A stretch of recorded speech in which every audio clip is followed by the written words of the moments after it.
大家好，我是老贝，今天做一道滑蛋虾仁或者虾仁滑蛋 whatever。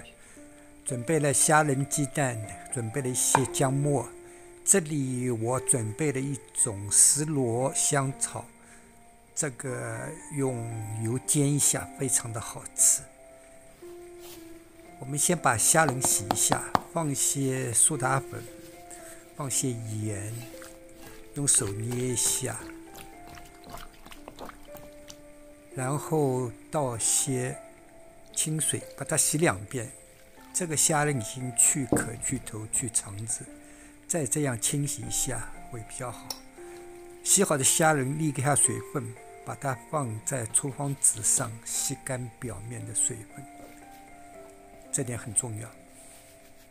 然后再将一下虾仁，倒盐，倒苏打粉，倒些白胡椒粉，然后手捏10几秒钟，然后我们再放一点蛋清。蛋清放了以后，虾仁炒出来会更嫩滑。然后放点生粉，这样要用手捏1分钟，捏摔抓。弄好以后放在旁边备用。鸡蛋里面只放点盐和白胡椒粉，把它打散起泡就行了。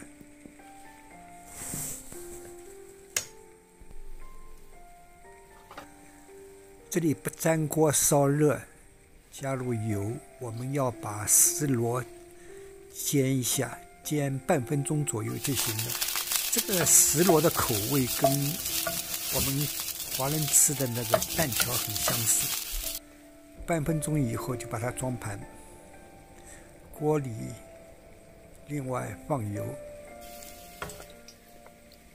油温到3成热的时候放入虾仁，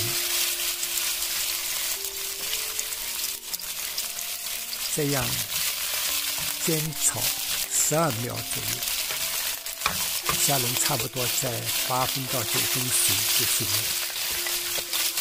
时间不要长，12秒到15秒左右足够了。这样虾仁在8分到9分熟，然后倒入鸡蛋液，慢慢倒入鸡蛋液。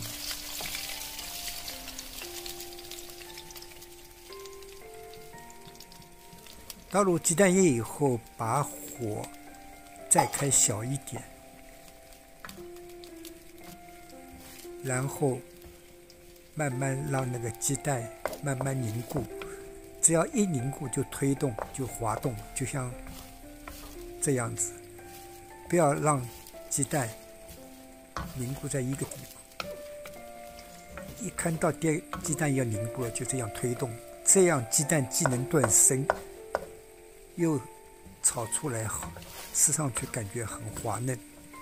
有的人喜欢关火炒，这样炒出来以后鸡蛋不能断生，这样吃了对身体有害的。我的建议是用最小的火，这样慢慢推，慢慢推，不让鸡蛋一下子凝固，不在一个地方凝固，始终在推动它，然后这样鸡蛋慢慢炒熟，炒了断生就行了。就像我这样子，大家看一下，这个是比较吃功夫的。好了，现在炒好了，我们把它装盘。